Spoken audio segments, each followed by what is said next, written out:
wonderful ideas and suggestions for guests and topics. Great events, programs, and food packages. All the countries are listening.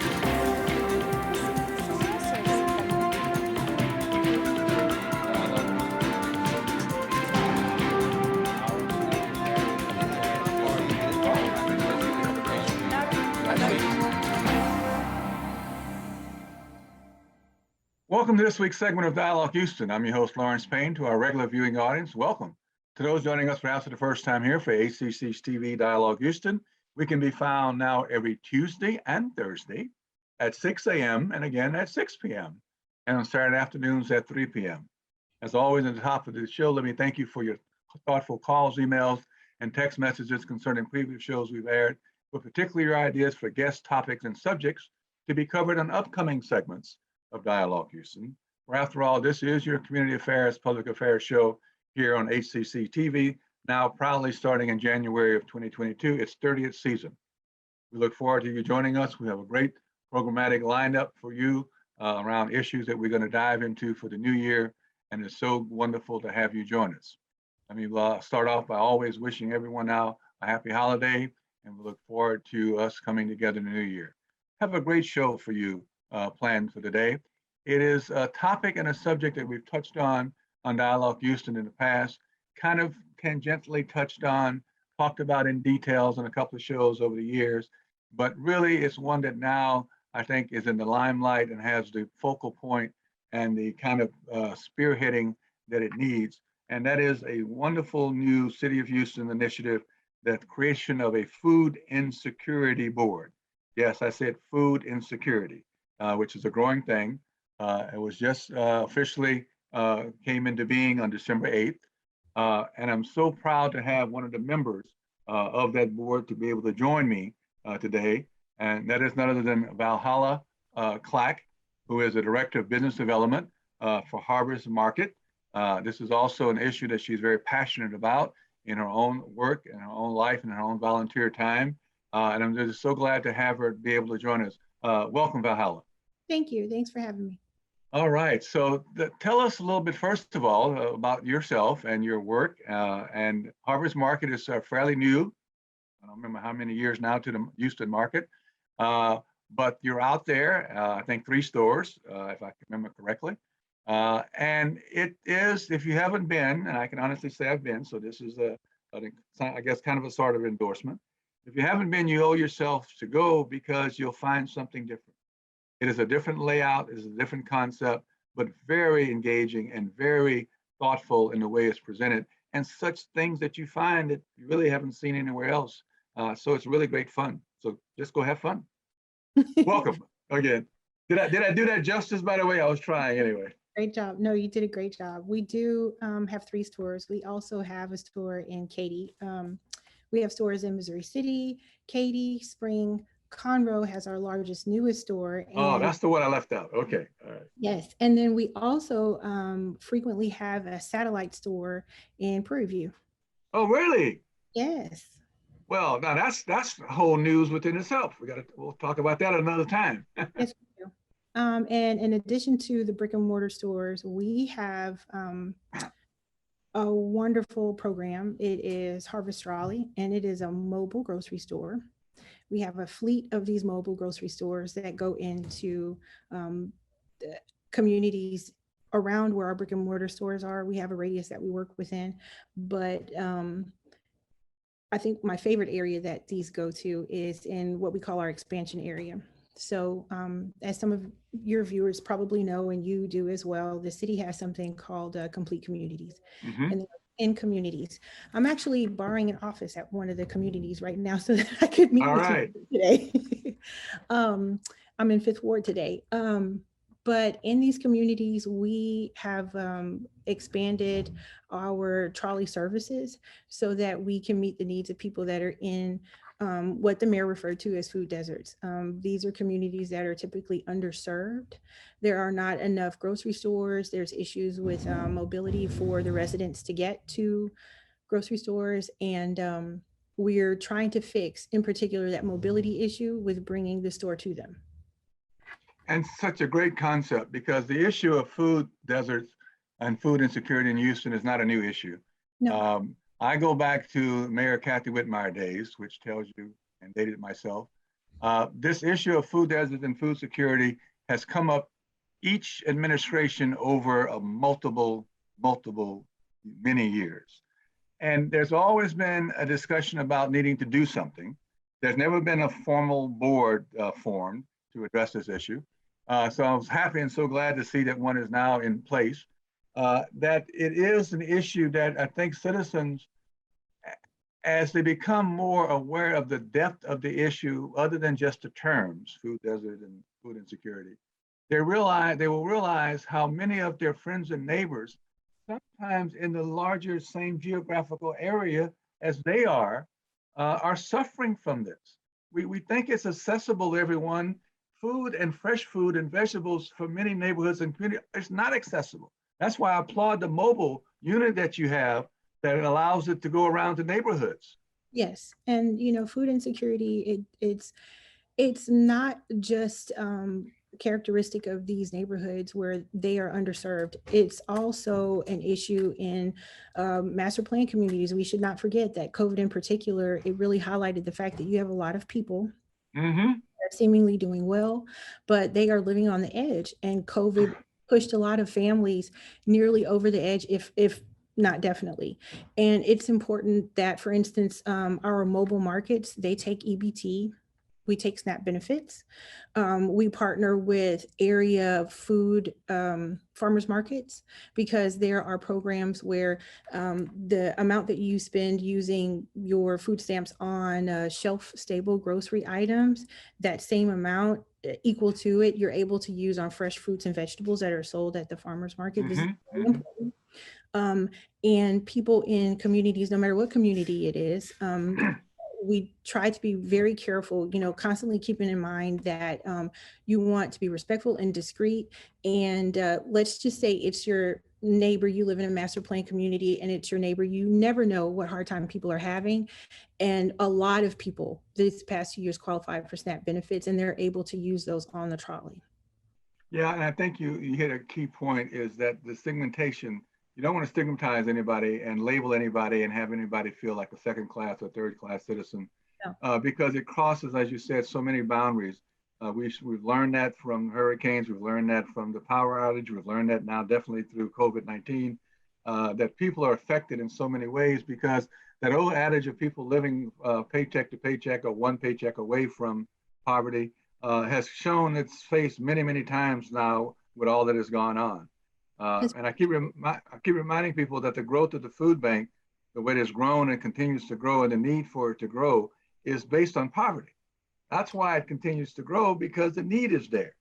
I mean, another thing to keep in mind as well is that it's also important on these mobile food grocery stores that it's not just your absolute basics. I mean, we call them essential items, but something I like to point out is that just because you or your family is affected financially doesn't mean that there are no food allergies.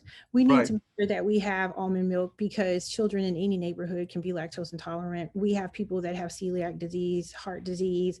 And as I mean, food disparities, health, education, those three problems those challenges run hand in hand. So this is one of the steps in that direction. So not only are we bringing the grocery store to you, but we're trying to bring a better variety of items to people in all these neighborhoods. We're trying to be sure that we're able to take care of people that they do use some form of benefit. We're trying to also make sure that we're helping them to spread their dollar as best as possible. I mean, there's a lot to it, and then at the end of the day, also, it's really nice being on the trolley because you have a direct relationship between your driver and then the community that they serve. So get to know who's there. We get to know, what more we need to stock in these areas. We understand that every community is different culturally, and we need to make sure that we have items on the trolley that fit that culture. For instance, I think it was Councilman Pollard was saying that he's in the most diverse district in Houston, which is very true. And when you're giving, you can notice it at food donation food banks, when you're giving people food, they can't always take what is being given.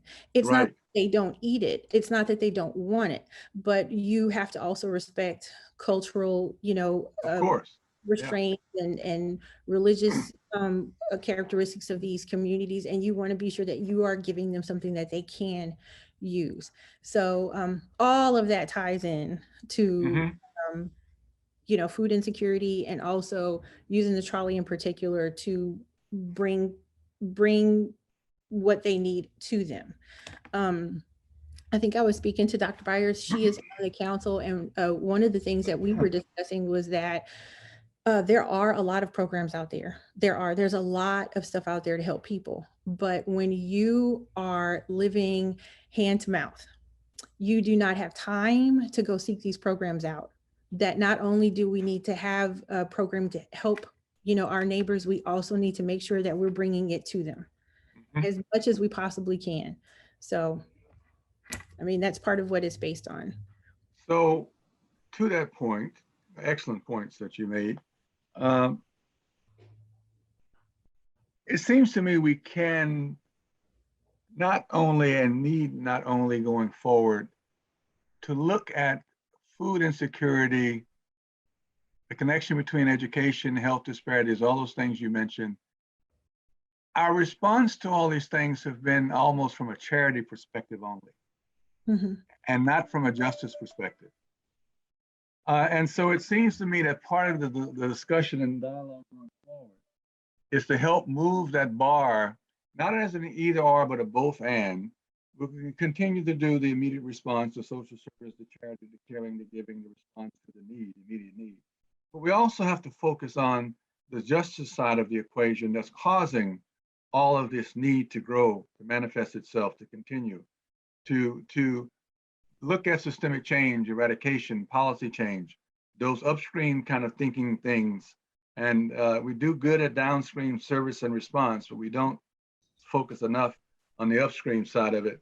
So that maybe this board, as Food Insecurity Board, as it addresses both the need of the short term and long term, we'll also look at the policies and issues that need to be addressed and changed to maybe alleviate some of this need for this ongoing, growing every year exponentially, the numbers that need to be served and the amount of bulk food that has to be produced to be delivered. I would absolutely agree with that. But, I would also say that one of the positive things, I mean, there's 19 of us that are sitting on this board. And I have to tell you, it's really encouraging that there are so many people in one space that are passionate and very serious about data, numbers, being proactive, how to come together to feed people. I like to say that we're going to offer up some delicious solutions. That's what I would like to say. I love that. All right. All right. And I feel like we can do that, but I noticed that everyone wants they want the feel good moment. They want to get people fed, but it's interesting because there's so many resources out there. I mean, there's always someone that's willing to donate, willing to give, willing to share, willing to help. But what we need is a better process to take all of that and funnel it in. Mm-hmm. And then a more organized method for figuring out how to funnel this, how to sort it into the right spaces, because you do have people that are completely without. We have a homeless population. We have people that are absolutely without, and they need to be taken care of. Then we have people that are on the cusp. If nothing more, we don't want them to fall 3 steps away, to be in just absolute dire straits. I'd also like to point out that you have people, and I've been one of these people, where you are working your hardest, you're doing your best, but you've got parents out there that we don't need these parents to completely lose themselves because they are working so hard and sacrificing to keep their children afloat, that they are not taking care of themselves. Yes. We've got to protect these people as well. And then you have people that have never experienced any of this before, but COVID has been like I like to call it the great regulator, because we are all experiencing things that we never did before and challenges we didn't have to pay attention to. You've got people that are learning about this for the very first time, and they're experiencing, having to make some major choices between the car note, the light bill, the gas bill, how much we're spending on the grocery bill. We want to be able to help those people too. But there has to be a better way for all of us to come together, the donation side, the business side, and then the legislative side, and figure out, hey, let's get more organized so we can sort out how we can help all of these people. Mhm. Better define which population needs what from us. And you know, really go from there and not spend too much time reinventing the wheel, taking a good look at who's already doing what. I mean, I have to tell you, I was really taken aback by meeting some of the people that were on the board and what it was that they were already working on. Mhm. So we don't need to start over. We don't No, need we to, don't. we just need to get to know each other, and we need to get more organized. And I think it's a question also of, as you said, of maximizing our resources and also utilizing well what's already out there and established, and coming together collaboratively to work it. But you know, I think that the three buckets that I always see, are categories rather, that I always kind of think about this, is families, the poverty issue when it affects families, the homeless, which I know well. I ran search for the homeless for a while, so I understand the homeless population, and the need there is great. And the third is the senior citizens, Mhm. our homebound citizens. I used to deliver a Meals on Wheels route.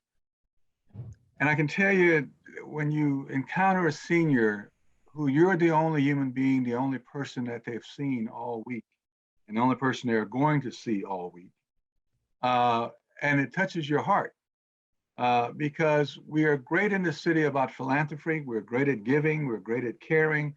Mhm. But to your point, if all of this was organized a little better, and you had mechanisms to make sure that no senior goes without a touch tone point of another human being all week, that would be a great step there.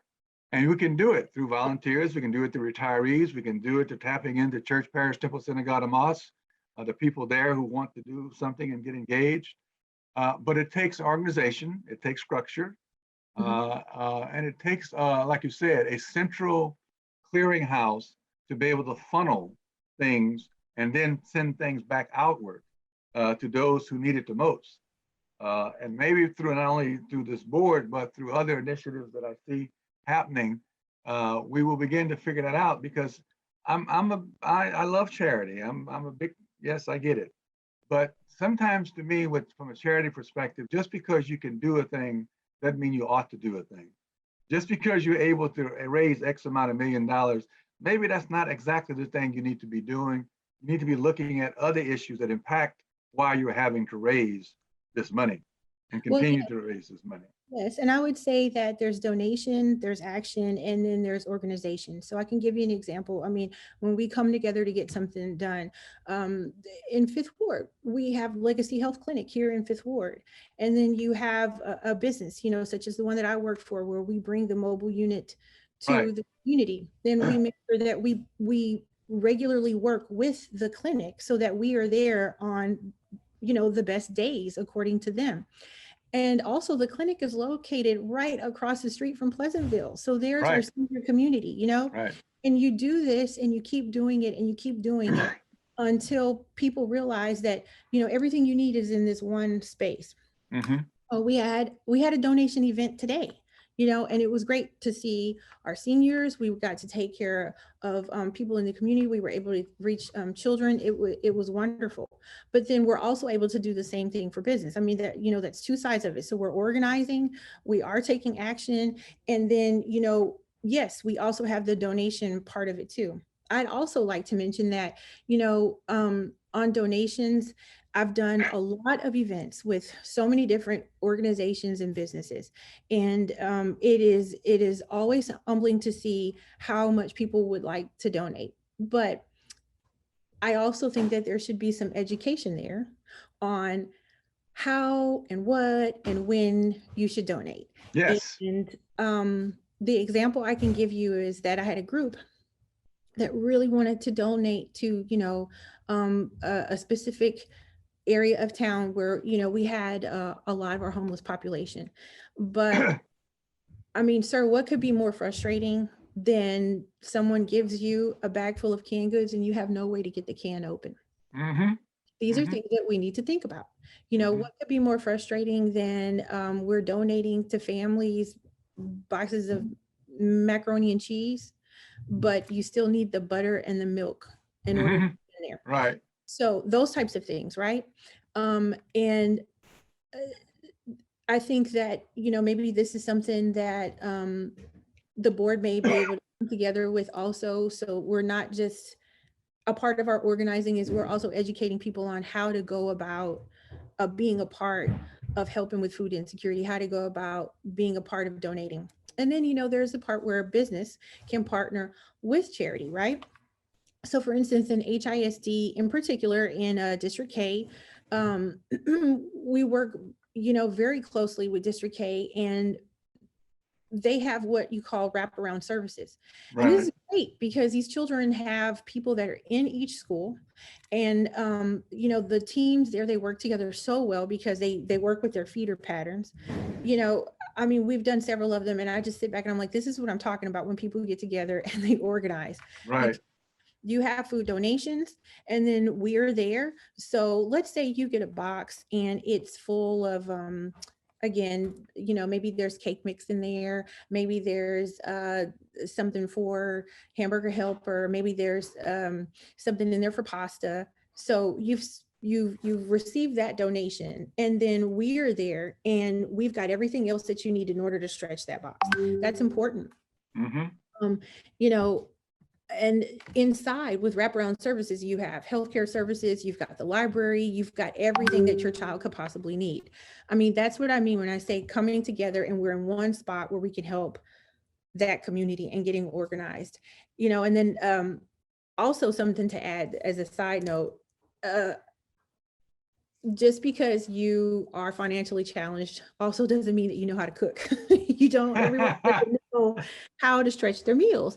Right. And, you know, it's kind of funny, but it's a real thing, right? So there have also been programs and activities I've done where it's like, hey mom, you know, we're going to show you what it is that you can do. I'm going to show you how you can feed your family of 6 for $7 and, you know, 46 cents, as opposed to buying hot pockets for everyone, because Right. is just trying to do the best that she can, you know. Mm-hmm. I mean, stretching the meal is important. That is very important in my family. I have a 17-year-old who's 300 pounds and wears a size 15 shoes. Boy. So even that portion of it, you know, and we have amazing people in the city. I think that Prairie View has a program where they've got a full mobile kitchen, you know, and we need to start going into the neighborhoods. We need to work with the charities. We need to work with the businesses. We need to work with the healthcare clinics that are there and really come together and figure out, hey guys, how can we help everyone? Mm-hmm. We're gonna feed people. We're gonna show them how to continue to feed themselves. We're gonna give them everything they need, and we're gonna show them how to stretch their dollar. And the stretching the dollar thing is also important on another scale, because we have some grocery stores that are, or grocery retail businesses, we'll put it that way, that are in some of these communities. And I should not go into any of these stores and find a bag of frozen vegetables is $4 and, you know, 87 cents. When in my Mm-hmm. neighborhood, the same bag of frozen vegetables is $2 and some Right. change. Right. That's not right. And I know that people in these communities, yes, they are getting government assistance, but that's just so disrespectful on every level, Right. that Right. Right. they're spending so much more money than they really have to. Yes. So there's like I said, there's so many different ways to look at the challenges of food insecurity. There's different populations and it affects them differently. There's a lot to be done, but again, the positive side is that there's so many people on this board and in this city that they seem ready to get organized and work on it. Well, I think I'm going to have to leave it at that almost, because the last piece that you were talking about in the last few minutes is really about maximizing impact. Yes. And what are those mechanisms and things in place that we can put in place to maximize impact? Whether you're a donor, whether you're action oriented, whether you're an organization, whether you're a company, And I think, you know, the old way of saying is return on investment, bang for the buck. Yeah, but it's deeper than that. It's how to really figure out a way with all the great resources we have in the city, all the caring people, all the things that people want to help and do, how to make that really something that makes a big difference going forward. Uh, uh, Ben Hill, I cannot thank you enough for being with us. The time went too fast as it always does. You covered a lot of great stuff. That's why I just kind of let you roll on. You definitely have the passion. You definitely have the passion for this and the commitment to it. So that's great. I look forward to having you on in the future, and we'll continue this dialogue into the new year. I am personally committed to working with the board. It's an issue that I'm always been very interested in because of the work that I do. So we'll continue. All right, let me do a few closing thoughts here and a closing little commentary for the end of the year. This is our last show for 2021 as we get ready to go into the new year. There's a wonderful poem by Leonard Cohen that is put to music now. The last sentence goes like this: after a deeper reflection of the heart, we rise to play a greater part. And I want us all to rise to play a greater part in 2022. Looking back at the last couple of years there through the lens of history gives us an opportunity to recalibrate what we think and value. Given all that we have gone through, we have learned about the preciousness of life, the amazing diversity of our humanity, the fleeting joys and persistent struggles that we all have been through. Our expectations are changing. There's a recalibration among higher hopes for equality, for equity, for fairness, for compassion, for safety, for freedom, for responsibility, and to learn how to take greater commitment and be held accountable to those commitments. Maybe through grace, we will grow a little stronger this coming year, leaving room for the other, being accountable for our humanity, expecting something daily from each other by giving and receiving unconditional love, expressing daily what we're grateful for and what we're thankful for in our lives, sharing our hopes and joys and fears with our friends and family, telling each other what gives us our happiness and joy, what renews you, how do you go about being renewed. We have had 2 wonderful years of learning and living and growing together. Our friends in our lives that have moved on, passed away, those that we've lost contact with, remind us every day the need to practice and to give and to receive unconditional love.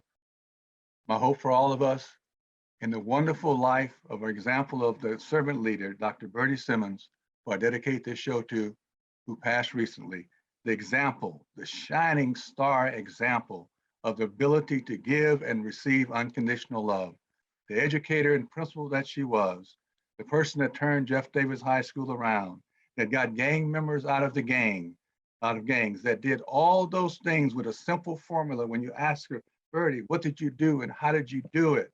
All I did was to give to every student, every human being, every day, unconditional love. So my wish for you for the new year is the ability to receive and give unconditional love to everyone in your life. Until then, as we come together for the next Dialogue Houston, until we see you then, as always, peace, power, and love.